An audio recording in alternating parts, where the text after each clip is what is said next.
प्यारे बच्चों, जिला प्रशासन धमतरी के YouTube चैनल में पुनः आपका स्वागत है। आज हम प्रायिकता का एक सवाल करेंगे जो संपूर्ण प्रायिकता के योग नियम से बनने वाला है। सवाल है कि एक कलश में 5 लाल और 5 काली गेंदें हैं।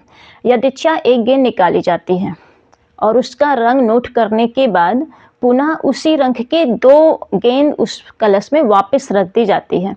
पुनः निकाले गए रंग की 2 अतिरिक्त गेंदें कलश में रख दी जाती हैं तथा कलश में से एक गेंद निकाली जाती है। दूसरे गेंद के लाल होने की प्रायिकता क्या है? तो यहाँ पे एक घटना हो रही है कि पहले प्रयास में गेंद का निकलना जो लाल रंग का भी हो सकता है और काले रंग का भी हो सकता है। पहले प्रयास में कौन से रंग की गेंद निकलेगी, तो हम लोग यहाँ पे उसे नाम देते हैं E1। एक घटना नाम दे देते हैं E1, पहले प्रयास में लाल गेंद निकलने की घटना।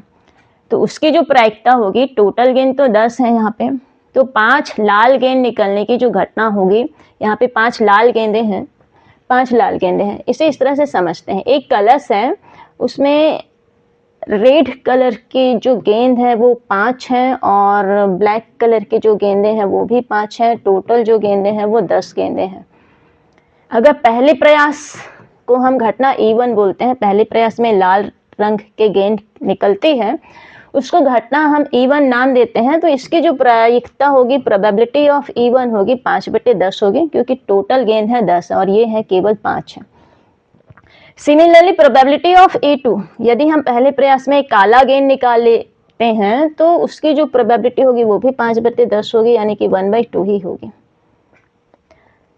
दूसरा केस ये है कि जो भी गेंद निकलती है, जिस भी कलर की गेंद निकलने वाली है, सपोज लाल रंग की गेंद अगर निकल जाती है तो इसमें 2 लाल गेंद और डाल दिए जाएंगे। उस समय ये लाल गेंदों की संख्या 7 हो जाएगी और टोटल गेंदों की जो संख्या है वो 12 हो जाएगी। और अगर काले रंग की गेंद निकलेगी तो लाल गेंद की संख्या तो वही रहेगी और काले गेंद की संख्या 7 हो जाएगी। तो इसे हम शब्दों में कैसे लिखेंगे, स्टेप बाय स्टेप कैसे बनाएंगे, चलिए बनाते हैं। सबसे पहले हम कहेंगे दिया है कलश में लाल गेंदों की संख्या दिया है। जो दिया है उसे पहले लिखते हैं। दिया है कलश में लाल गेंद है 5 तथा कलश में काली गेंदें ये भी है 5।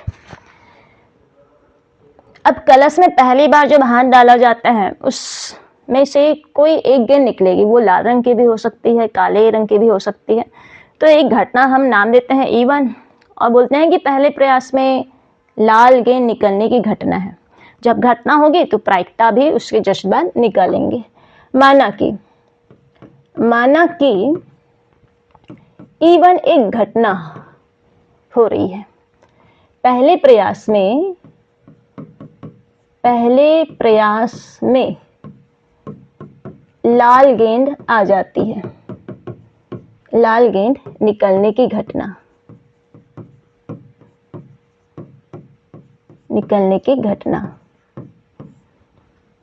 ये घटना है। तो इसकी प्रायिकता होगी, प्रोबेबिलिटी ऑफ E1 होगी, इसलिए NE1/NS, टोटल गेंद जो है वो 10 है, कुल गेंद है यहाँ पे 10 गेंदें हैं, कुल गेंद 10 है। लाल गेंद जो है वहां पे 5 ही है, लाल गेंद जो है नंबर ऑफ E1 जो है वो तो 5 ही है। पहले प्रयास में लाल गेंद निकलेगी, जितनी रहेगी उसी में से निकलेंगी। 5 लाल गेंद हैं तो उन्हीं 5 में से निकलेंगी और टोटल गेंद है 10 है। तो प्रोबेबिलिटी ऑफ E1 हो गई 1/2। सिमिलरली हम बोलते हैं अब E2 हो सकता है पहले प्रयास में लाल गेंद के बजाय काली गेंद निकल है, तो इस घटना को हम नाम देते हैं E2 तथा माना कि माना कि सेम यही लाइनें आपको लिखनी है, लेकिन लिखना है E2। पहले प्रयास में काले गेंद, पहले प्रयास में काली गेंद निकलने की घटना, निकलने की घटना, क्योंकि काली गेंद भी वहां पे 5 है, टोटल गेंद 10 है, इसलिए probability of A2 equal to number of A2 divided by number of S। 5 ही गेंद है, काली गेंद भी 5 है, टोटल गेंद 10 है, इसलिए ये भी हो गया 1/2। अब आगे बढ़ते हैं।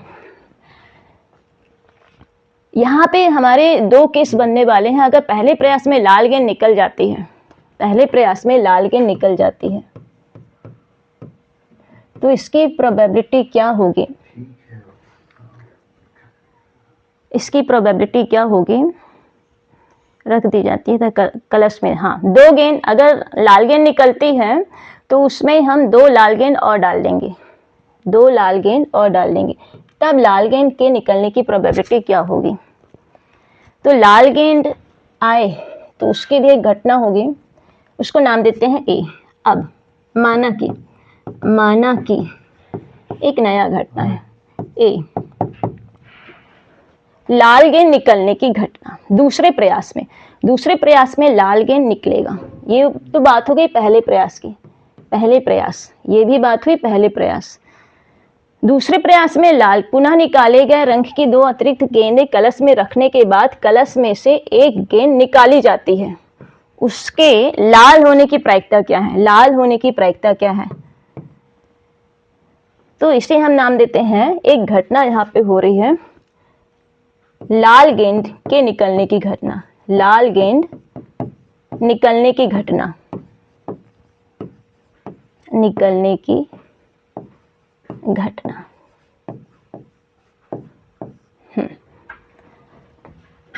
अब यहां से हमारे पास 2 केस बनने वाले हैं। लाल गेंद निकलने की घटना होगी यदि पहले प्रयास में लाल गेंद निकला है, तो पहले प्रयास में अगर लाल गेंद निकला है तो यहाँ पे लाल गेंद पहले से है कलश में, उसमें 2 लाल गेंदें और डालनी होंगी।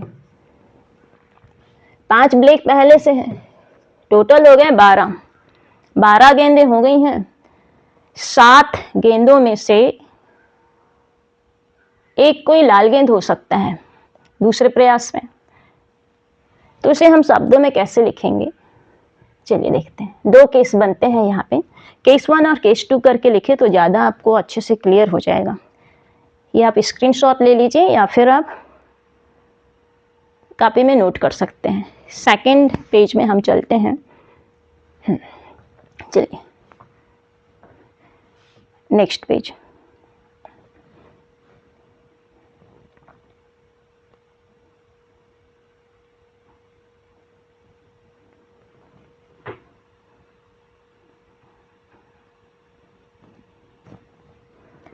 केस 1,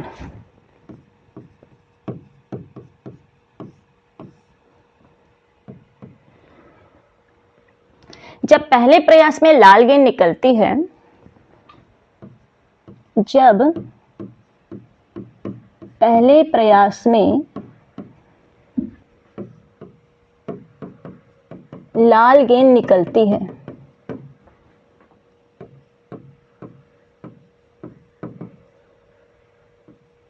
लाल गेंद निकलती है,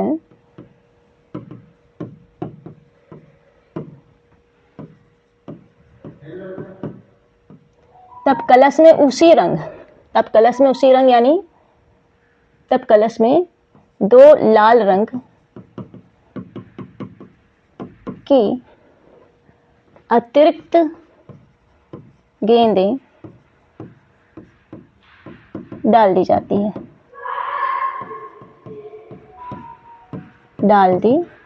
है, जिससे कलश में लाल गेंदों की संख्या अब 7 हो जाएगी, पहले तो 5 थे, जिससे कलश में लाल गेंदों की संख्या, लाल गेंदों की संख्या बराबर 7 तथा कुल गेंदों की संख्या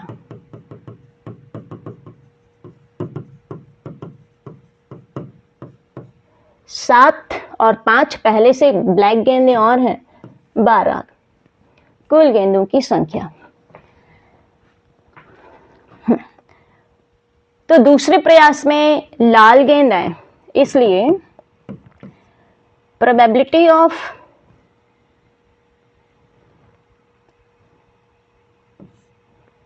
ए, जबकि ये घटना हो चुकी है, E1 घटना हो चुकी है। E1 यानी कि हमने बोला था कि पहले प्रयास में लाल गेंद निकलती है। E1 यानी कि पहले प्रयास में लाल गेंद निकलती है। ये जो घटना हो चुकी है, ये घटना दूसरे प्रयास को, दूसरी घटना को इफेक्ट करती है। तो जो घटना हो चुकी है वो आपके पास जो निश्चित घटना है वो हो चुकी है, वो नीचे रहेगा। अब इसकी क्या प्रायिकता है कि वो लाल गेंद होगी, तो इसकी प्रायिकता होगी लाल गेंद, तो आप क्लस में 7 है, टोटल गेंद है 12 है, 7/12। केस 2 आप सेम ऐसा ही लिखेंगे, हल्का सा आपको चेंज क्या करना है। केस 2, जब पहले प्रयास में काली गेंद निकलती है तब कलश में 2 काली गेंदें और अतिरिक्त डाल दी जाती है, 2 काले रंग की अतिरिक्त गेंदें डाल दी जाती हैं, जिससे कलश में काले गेंदों की संख्या 7 हो जाएगी और कुल गेंदों की संख्या हो जाएगी 12। केस 2, जब पहले प्रयास में, जरूरी नहीं क्योंकि पहले प्रयास में लाल गेंद ही निकले, एक पॉसिबिलिटी यह है कि काले गेंद भी तो निकल सकते थे। तो जब पहले प्रयास में काली गेंद निकलती है तो शर्तानुसार कलश में 2 काले रंग की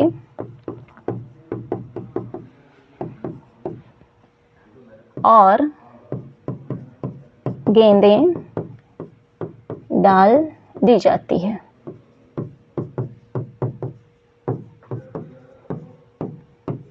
जिससे कलश में काले गेंदों की संख्या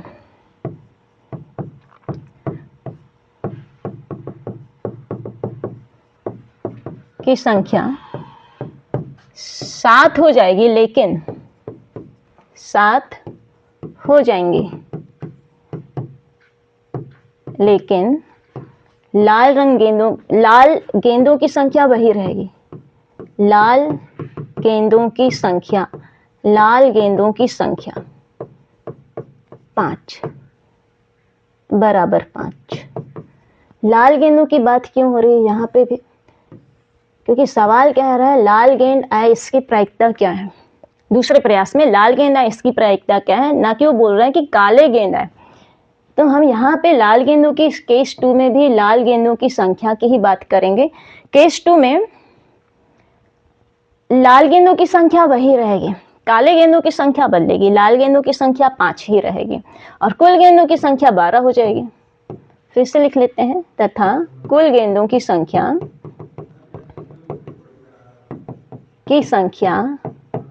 बराबर 12। इसलिए probability of A by E2, यानी कि E2 पहले प्रयास में काले गेंद का आ जाना, ये घटना इफेक्ट करती है दूसरे प्रयास को।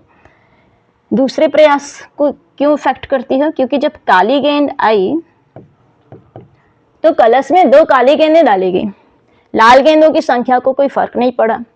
लाल गेंदों की संख्या वही 5 ही है, लेकिन कुल गेंदों की संख्या जो है अब 12 हो गई है। तो probability of A by A2, यानी कि अब जब दूसरे प्रयास में लाल गेंद निकलना है तो उसकी जो प्रायिकता है वो 7 ना होके अब 5/12 हो जाएगी, 5/12। तो आप केस 1 को बहुत अच्छे से समझ लेंगे तो केस 2 बनाना आपके लिए बहुत आसान हो जाएगा।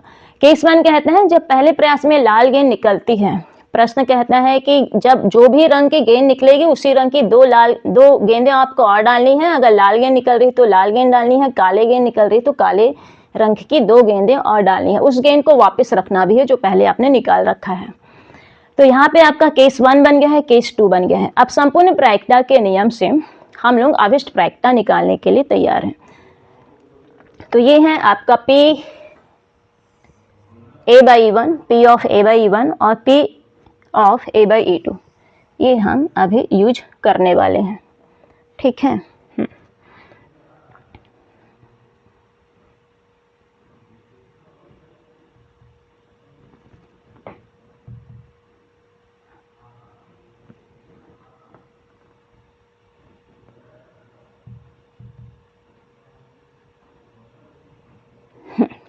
चलिए, तो संपूर्ण प्रायिकता के नियम से अविष्ट प्रायिकता होगी।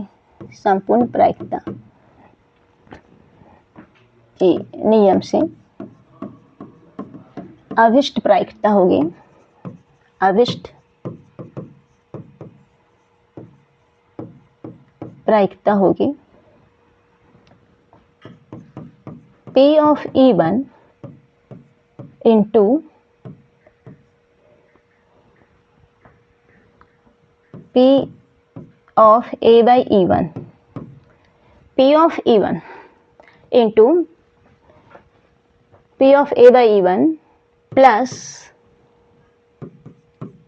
P of E2 into P of A/E2। Previous page को देखे बिना ही हम लोग यहाँ पे फिर से एक बार समझने की कोशिश करेंगे कि E1 यानी कि घटना E1 जो हुई है, पहले प्रयास में लाल गेंद निकलने की घटना थी, वो उसकी प्रोबेबिलिटी क्या थी। तो उसकी प्रोबेबिलिटी थी 5/10 थी, क्योंकि वहाँ पे 10 गेंदें थी और लाल रंग की गेंद जो थी वो 5 ही थी। पहले प्रयास में जब काला गेंद आया, तो उसकी प्रोबेबिलिटी क्या थी, वो भी 5 ही थी, क्योंकि वहाँ पे 5 काले गेंद ही थी और टोटल गेंद जो था वो 10 था। टोटल गेंदें जो हैं 10 ही थी यहाँ पे भी, और P ऑफ E1 और P ऑफ A2 दोनों सेम आपका आ जाएगा। अब बात करते हैं P ऑफ A/E1। जब ये घटना हो चुकी, पहले प्रयास वाली घटना हो चुकी है, तो दूसरे प्रयास में लाल गेंद आए, इसकी क्या प्रोबेबिलिटी है ये वहाँ पे हमने निकाला है। तो उसकी प्रोबेबिलिटी थी 7/12, क्योंकि लाल गेंदों की संख्या बढ़ गई थी, 5 से 7 हो चुकी थी। कुल गेंदों की संख्या भी बढ़ गई, वो 12 हो गए थे। यहाँ पे जब दूसरे प्रयास में काली गेंद आ गई, तो 2 काली गेंदें उसमें और डाल दी गई। गेंदों की संख्या बढ़ गई, 12 तो हो गई, लेकिन काले गेंदों की संख्या बढ़ी है। लाल गेंदों की संख्या तो वही थी, तो लाल गेंदों की संख्या 5 ही थी, तो लाल गेंद ही हमारा फोकस करना है। लाल गेंद के निकलने की प्रायिकता क्या है ये पूछा जा रहा है दूसरे प्रयास में, तो लाल गेंद का ही मेजरमेंट यहाँ पे हमने कैलकुलेशन जो हमने किया है 5, वो ही लिखेंगे। 12 टोटल गेंद थे वहां पे 12, तो ये आप मल्टीप्लाई कर दीजिए। ये हो गया आपका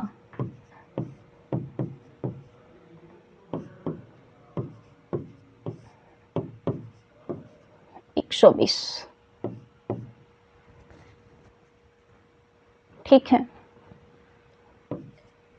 क्योंकि हर समान है, 3 2 5 और 1 6, ये हो गया आपका, या फिर सीधा 7 दूनी 120 भी आप बोल सकते हैं। आप इसको, क्योंकि हर समान है, एलसीएम 120 निकला, 5 और 5 10 हो गए, 3 2 5 और 1 6, 60 एकम 60, 7 दूनी 120, तो 1/2 अविष्ट प्रायिकता जो हो गई आपकी 1/2 हो गई। ये हो गया आपका आंसर।